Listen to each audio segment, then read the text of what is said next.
there are many people that feel like the Bengals are getting the shaft on this deal. And again, nothing has been approved. It was approved by the competition committee, but because of the situation, it needs a supermajority of owners to vote on this. They will do so at noon. 9 votes will block it. The more and more you think about it, be hard to believe, knowing the situation that we're in and the Damar Hamlin situation, et cetera, that this thing is not going to pass. Look, Casey, I'm going to start with you because you seem to be very upset. I think you echo the sentiments of many, many Bengals fans. Before you start, as I said to you off the air this morning, this is the only thing that I would ask everyone out there to try and do. I try to do it. I fail at it a lot. Try to walk in the other man's shoes when you're looking at this and how you would feel if you were in their spot. They being, in this case, both the Buffalo Bills and especially the Kansas City Chiefs. So please, your thoughts, Casey. And no shot clock. We got lots of time.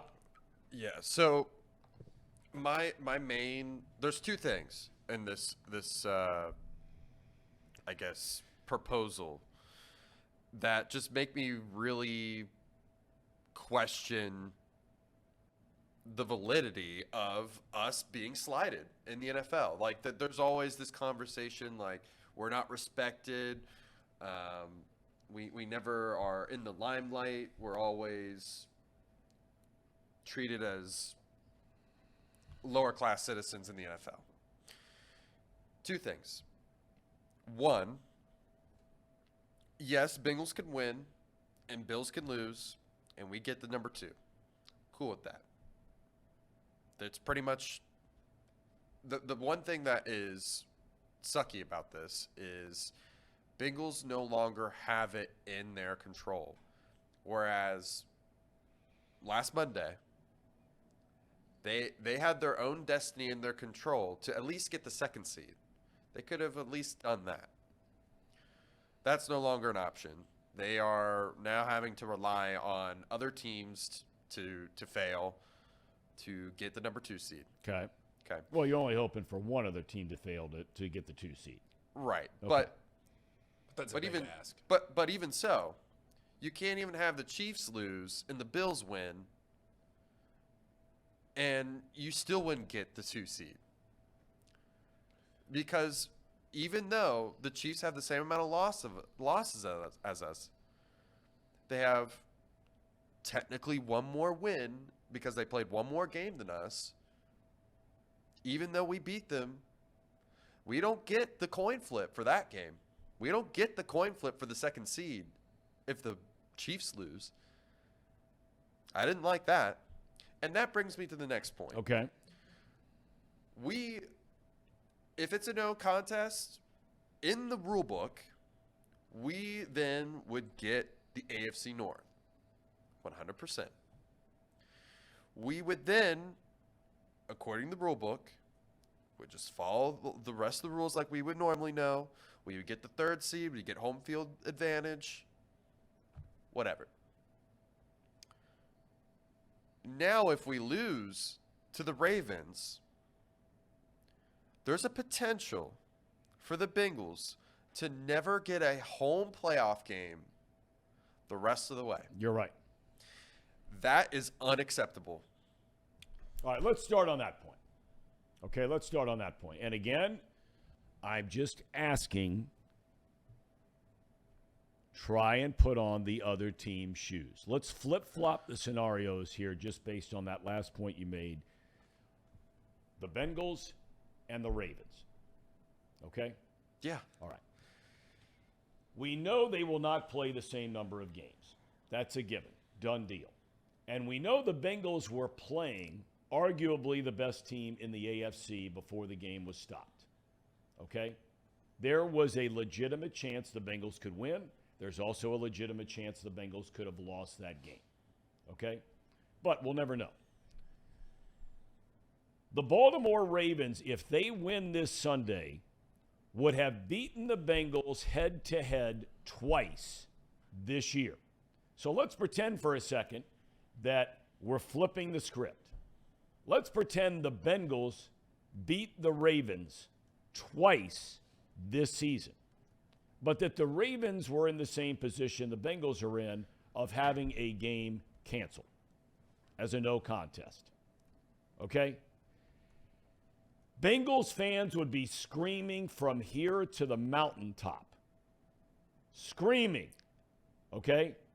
If you beat the Baltimore Ravens twice in a season, the only 2 times you played them, okay, and you didn't get a home playoff game. Flipping a coin in this case, to me, seems more than fair if Baltimore wins. You don't have to worry about it, obviously, if the Bengals win. But if the Bengals were in the position that Baltimore is in, and you beat Baltimore twice in a season, and one team played one less game, why should that team be rewarded with an automatic home playoff win? Why? And that's why you're proving my first point. We're only talking about this point. We're only talking about as it pertains to the coin flip between Baltimore and Cincinnati if Baltimore wins the game and if they would be the first-round matchup, because we don't know that for sure yet either. But I'm just that is exactly why. If you're going to say that, there should be a coin flip for the Kansas City game or for that second seed. Now you're going into a different category. I'm just so saying I want to break these. I want to slice these pieces of pie individually here. I agree with you on the Kansas City thing. If Kansas City were to lose this weekend and Buffalo wins this weekend and the Bengals and Kansas City had identical records minus the one game the Bengals didn't play, I agree there should be a coin flip to who got the number 2 seed, Bengals v. Kansas City, because Cincinnati beat Kansas City. I'm agreeing with you there. Right. But what my issue is with the league and the proposal is that they didn't go all in on that concept. They only chose for the Bengals in this one game, in this particular situation with the Ravens, to do a coin flip. But when it comes to their darling, the Kansas City Chiefs, they don't get a coin flip. In fact, why do you believe, Casey, that the darlings of the NFL are the Kansas City Chiefs? Why? I mean, you're not talking now. If this was a major market team, which none of these teams involved is, not one, not Kansas City, not Cincinnati, not Baltimore, not Buffalo. There's no New York, there's no LA, there's no Chicago here. So why in the world, if you are if you're sitting in the league office, do you think there is greater appeal to having Kansas City play in a Super Bowl over Cincinnati? Yes. 100%. Not a chance. Not no, a Tom, chance. come the on. Bengals have far more stars than Kansas City. Far more. They have Patrick Mahomes. They have Patrick Mahomes, and the Bengals have Joe Burrow. And then name me one player on offense of Kansas City that you would want to see play in a Super Bowl ahead of Jamar Chase, T. Higgins, Tyler Boyd. Name me one player on Kansas City that's in the same galaxy as Chase. Travis Kelce, maybe one of the greatest tight ends to ever exist. Great player, no doubt about it. No doubt about it. So if you all right, let's play the game a second. If you're going to say that Mahomes and Burrow are a wash, you want to give a little favoritism toward Burrow, toward Mahomes. Hang on. Hold on. We're getting off track. We are getting off track because you are saying that the National Football League, this is exactly what you're saying. You're saying the National Football League, when they're trying to decide all of these things going on and how they're going to handle this, you're telling me that somebody is sitting in the offices on Park Avenue in New York City with Roger Goodell, and they're saying, Roger, we really got to favor Kansas City over Cincinnati on this deal. You think that's happening? No, here, Tom, that's not exactly what I'm saying. What I'm saying is someone should have looked at that and said, man, the Bengals getting really hit hard on this one. Why don't we make it even for the rest of those teams? Let's give a coin flip for the Bengals versus Kansas to have the number 2 seed. They didn't put that in there. There's not someone there reviewing it to see that there should be equality for all the teams. You are not getting any argument. I have already said here, I have said from the very beginning of this conversation that I am in agreement with you that if Kansas City loses this weekend and the Bengals win and they finish with the same number of losses, even though a disparity in the number of games played, I agree with you that there should be a coin flip between the Chiefs and the Bengals for the number 2 seed. So we just put up some poll question. This isn't a debate on that topic. There's no debate on that topic at all for me and you. We're on the same page. We good on that? No, yes and no. We both agree on this, I think. That there should be a coin flip if there's a coin flip here, right? Like it should be if the Chiefs lose and the Bengals win, we agree there should be a coin flip because the Bengals beat the Chiefs. There should be a coin flip for who would be the number 2 seed. We are in agreement on that point. Yes, and what I'm trying to convey here is that there should be consistency across the proposal. There is not a consistency across this proposal. It is very unfavorable for the Bengals, regardless of how you look at it. It's not consistent. They're not following their own rule book. They've come up with random rules to put Bengals at a disadvantage. But all of this is null and void if the Bengals win on Sunday, which is what they had to do anyway. The Bengals were always going to play their starters on Sunday because this game against Baltimore always meant something. So if the Bengals beat the Ravens on Sunday, which they should do as 9-point favorites, if the Bengals lose to the Ravens against potentially a third-string quarterback as 9-point favorites, man, and go 2-4 in your division and get not true though because But Casey, they would go 2-4 against their own division. The Bengals would get swept by the Ravens and lose at home as 9-point favorites in Week 18. None of that really should come into effect because the Bengals should win this game. No, it's not even just that though. If the Bengals win, and Buffalo win, and Kansas City lose, they are still stuck at number 3. We're in agreement with all that. I know, but what I'm saying is they are stuck in a position where they cannot control their own destiny.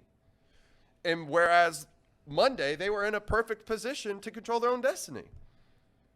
Well, that's not fair. Okay. Things changed in that regard. I mean, there is no perfect answer here for the league. Paul, you were getting ready to make a point. I have a couple of points on All that right, because please. I think, Casey, you bring up a good point there, Casey. We've spent the whole week talking on this show about how somebody in this scenario is going to get the short end of the stick. At some point in this scenario, whether it's the Bengals, the Bills, the Chiefs, somebody was going to get the short end of the stick. It had to be. Somebody was going to get the short end of the stick. Should it be the Bengals the way it's played out? Probably not. But there's no scenario on earth where you can say that the Bengals were going to win that game on Monday. I understand that it got off to a hot start. I understand that 66% of the time the home team wins the game when they score a touchdown early. I get that. I understand the stats. But the Bills are good enough that you can't just say that the Bengals were going to win that game. Is it unfair to the Bengals to have to go to Kansas City potentially in the AFC Championship game again? I agree that this did not work out as explicitly well for the Bengals as it should have worked out. They don't even have a chance to host in the AFC Championship game. I get that. But there is also a chance that the Bengals could have lost on Monday night, and none of this would have mattered anyway. And oh, by the way, the whole coin flip thing, which is the dumbest thing in the world, and I'm very in tune with Baltimore social media because of my time last year working in Baltimore, so I'm seeing all these Ravens people last night tweeting about this. I had no idea what was going on because I was watching college basketball till 3 a.m., and I spent the whole morning trying to figure out what in the world was going on with all this. Now you get to a point where the Bengals – throw this graphic up on the screen, Casey, because I've been waiting for this. This is really, really good. Whoever put this out, Ian Rappaport and the rest, this is a really good graphic. This lays out everything that's happening this weekend. It is very frustrating as a Bengals fan to see that there is a neutral site possibility in the AFC Championship game, and nowhere in that AFC Championship game table does it say CIN. Wait a minute. Hold on a second now. Okay, hold on a second now. I'm just looking at this to make sure I've got you right here, and you're saying the location of a potential AFC Championship game, right? Right. You're saying that if, according to this, and there's a lot going on here. So Yeah, let me try to explain it please for you. walk me through it. So on the left-hand side, there's 3 games. It's the Kansas City at Las Vegas game, New England I at got all Buffalo, that, and who wins and who loses. and who wins I and get who it. loses. It shows out of all those outcomes in the middle, the top 3 seeds, how they would play out. Yeah. Then on the right, if those 2 teams, so if Buffalo and Kansas City meet in the championship game, that's where all the games would be played at, in the championship game for the Buffalo and Kansas City. All right, On the right-hand all side. right, I got you. So let's hold on for a second, Paul, to get back to the point you're making. All Yes. right? Let's start with, and in my opinion, you completely take this out of the mix. Buffalo and the Bengals played the same number of games, period, end. That cannot be debated. The Bills lost 3 games. The Bengals lost 4 games. If you take any allegiance, favoritism, rooting interest, if you just pick 2 random teams, and they played 16 games, both of them, and one lost 3 and the other lost 4. Buffalo playing the AFC Championship game against Cincinnati at home is the right call. Period, end. There cannot be debated in any form or fashion about that, because they did play the same number of games. You agree with that or no? Or if you disagree with that, somebody please explain that one to me. Because if those teams up on that board, if you took Cincinnati out of it and plugged any other team in there, and Buffalo against Team Y, whoever that is, played the same number of games as Team Y, and one team lost 3 and the other lost 4, everybody and his brother would say the team that lost 3 should play the championship game at home. Personally, the only thing in this entire scenario of everything that I can understand with this whole document that the NFL laid out with all of these scenarios and everything else, the only thing that frustrates me, and it sounds like, Casey, you and I are on the same page about this, the only thing that frustrates me is that nowhere in this situation did the Bengals even have a chance at getting the AFC Championship game. That's the only thing in all of this, to me, that the Bengals deserve to be upset about. Because if you lose against the Ravens and go 2-4 in your own division and lose as 9-point favorites, frankly, a coin flip is the dumbest thing in the world to figure out how to decide that. But I'm not sure you do deserve a home game in that situation. The difference here being that if you do win on Sunday, which I think everybody here expects the Bengals to do, given the fact that now they're all pissed off and they're all playing their starters, you have to go in here and give yourself a chance to win at home in the AFC Championship game, and the NFL did not give the Bengals the ability to do that. Yeah. And like they totally didn't allow them to get the number 1 seed because they didn't give them a coin flip. It's the same argument as why they wouldn't get the number 2 seed. All right, now wait a minute. They You should get the can't number 1 argue seed. on one side on the Look at single premise that the coin flip is a joke. Just that in and of itself. If you are saying that a coin flip for anything in this process is a joke, then you can't argue for a flip of the coin between Kansas City and the Bengals. Well, yeah, that's my main argument. But I just want them to be consistent. They either do all the coin flip shit or they follow the rule book. All right, Don't well, make up wait a rules. minute now. Hold on. Let's get back to the coin flip thing regarding the Ravens and the Bengals. Let's just hold on a second. If the Bengals lose this weekend to the Ravens, which they're not going to do, but if they did, The Bengals' record inside the division would be 2-4 for the season. Yep. You mean to tell me that they automatically deserve a home game against Baltimore if they play them in the playoffs? Because they played one less game than Baltimore, and the only times they played, they lost both games? If that were the Bengals, again, I keep getting back to put yourself in the other position. If Baltimore was 2-4 in the division, and the Bengals beat them twice this year, and Baltimore played one less game, and Baltimore was given an automatic home playoff game if they played the Bengals in the first round, you would be screaming from the mountaintop that the NFL is screwing the Bengals.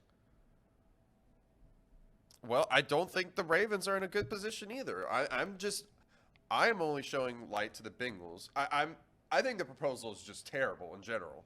Okay. I think the Ravens are in just as bad of a position as the Bengals are. But out of all of this, the Bengals are screwed the most. I don't see how you guys do we agree on that at least? Like they are heavily screwed the most. I 100% agree that the Bengals of the three teams here are screwed the most and that the Chiefs got the best benefit of the three teams.